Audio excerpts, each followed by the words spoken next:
Microsoft ওয়ার্ডে আমাদের অনেক ক্ষেত্রে ওয়াটারমার্ক মানে জলছাপ ব্যবহার করতে হয়।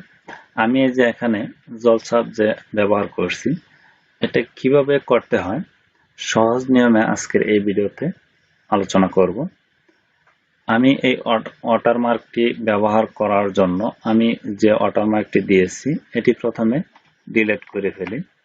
আমার এখানে যে ওয়াটারমার্কটি আছে এটি রাখবো না। আমরা লেখা ওয়াটারমার্ক অথবা জলছাপ, যে কোনো লোগো অথবা ছবি কিভাবে ওয়াটারমার্ক হিসেবে ব্যবহার করব সেটি আজকে আমি দেখাবো।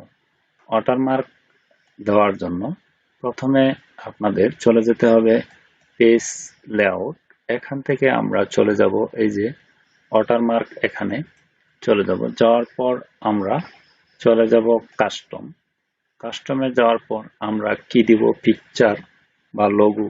যদি পিকচার অথবা লোগো আমরা ওয়াটারমার্ক হিসেবে ব্যবহার করি তাহলে এখানে ক্লিক করব। আর যদি আমরা টেক্সট ব্যবহার করি তাহলে এখানে ক্লিক করব। যেহেতু প্রথমে আমি একটি লোগো ব্যবহার কিভাবে ওয়াটারমার্ক হিসেবে ব্যবহার করতে হয় সেটি দেখাবো। তার জন্য এখানে পিকচার ওয়াটারমার্ক এখানে ক্লিক করব। ক্লিক করার পর সিলেক্ট পিকচার এখানে ক্লিক করব। ক্লিক করার পর আমার ডেস্কটপে যে লোগোটি আছে সেই লোগোটি আমি ওয়াটারমার্ক হিসেবে ব্যবহার করব, বা ছবি যে কোনো কিছু ব্যবহার করা যাবে, কোনো সমস্যা নেই। আমি এখানে প্রথমে লোগোটি আমি ওয়াটারমার্ক হিসেবে ব্যবহার করব। এই লোগোটির উপর ক্লিক করব। ক্লিক করার পর আমি এখানে ক্লিক করব, ইনসার্ট এখানে ক্লিক করব। ক্লিক করার পর যদি ওয়াটারমার্কটি আমি খুব একটু বেশি মানে একটু দেখা যায় এভাবে যদি আমি ব্যবহার করি তাহলে এই তীর চিহ্নটা তুলে দেব। যদি আমি এই তীর চিহ্নটা তুলে দেই তাহলে আমার ওয়াটারমার্কটি একটু স্পষ্ট দেখা যাবে, মানে ক্লিয়ার থাকবে। এখানে আমি ওকে ক্লিক করলাম। এই যে আমার ওয়াটারমার্কটি ব্যবহার হয়ে গেছে। এখন যদি আমি চাই যে ওয়াটারমার্কটি আরেকটু ছোট করে দেব তাহলে এই ওয়াটারমার্কটি আমি আবারই ডিলিট করি। দেখিয়ে দিচ্ছি কিভাবে ছোট করে দেওয়া যায়। তাহলে তার জন্য আমি আবার এখানে পিকচারে ক্লিক করব। ক্লিক করার পর আমার যে লোগোটি আছে এটি ক্লিক করব। ক্লিক করার পর ইনসার্ট, এরপর এই যে অটো যে আছে এটা আমি কত দিব, 50 দিয়ে দিলাম, তাহলে ছোট হবে।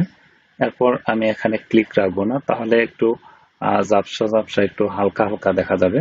ক্লিকটা মানে এই তীর চিহ্নটা রেখে দিলাম। এর আগে আমি তীর চিহ্নটা উঠে দেখাইছি, এখন আমি এটা দিয়ে দেখাই। এই ওকে ক্লিক করলাম। এটা কিন্তু এখন বেশি একটা দেখা যাচ্ছে না, কম দেখা যাচ্ছে। তার জন্য আসলে আমরা ওই তীর চিহ্নটা দিয়ে ওয়াটারমার্কটি দিব। যেমন আমি আবার একটু দেখাই, যে যদি এখন আমি আচ্ছা এটাই দিই, এই যদি আমি তীর চিহ্নটা উঠাইয়ে দেই তাহলে কিন্তু একটু ক্লিয়ার দেখা যাবে। যেমন আমি এখানে 200 দেই, এই যে এটা একটু বড় হয়ে গেছে।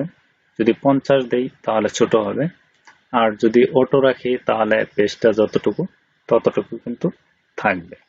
আমি যদি 50 দিয়ে দেখি, যেমন 50 দিয়ে দেখি, এই যে 50, আমি একটু বাড়িয়ে পিকচারটা লোগোটা আনি, লোগোটা আমি এখানে দেব কত, 50% দেব। ঠিক আছে, এটা উঠাই দিলাম 50%। এই যে কিন্তু ছোট হয়ে গেছে। এখন যেভাবে ইচ্ছা সেভাবে কিন্তু দেওয়া যাবে। এখন যদি আমরা একটি লেখাকে ওয়াটারমার্ক হিসেবে ব্যবহার করি, তার জন্য আমি ওয়াটারমার্কে চলে গেলাম। এরপর কাস্টম ওয়াটারমার্ক, এরপর আমি এখানে টেক্সট ক্লিক করব। ক্লিক করার পর আমি যে লেখাটি ওয়াটারমার্ক হিসেবে ব্যবহার করব সেই লেখাটি লিখব। আমি এখানে আমার চ্যানেলের নামটি লিখছি স্কুল। এরপর আমি এটি একটু ক্লিয়ার দেখানোর জন্য বা দেখার জন্য আমরা এই যে এইখানে যে তীর চিহ্নটা আছে এটা আমরা উঠাই দেব। উঠাই দেওয়ার পর আমি ওকে ক্লিক করব। এরপর এই যে এখানে কিন্তু দেখা যাচ্ছে, এই তীর চিহ্নটা থাকলে কিন্তু এটা দেখা যাবে না তেমন ক্লিয়ার দেখা যাবে না, তার জন্য কিন্তু আপনারা ওটা উঠাই দেবেন। এই ছিল ওয়াটারমার্ক অথবা জলছাপ কিভাবে ব্যবহার করতে হয়। পরবর্তীতে আমি অন্য আরেক ভিডিও নিয়ে হাজির হব। আজকের মতো ভিডিওটি এ পর্যন্তই।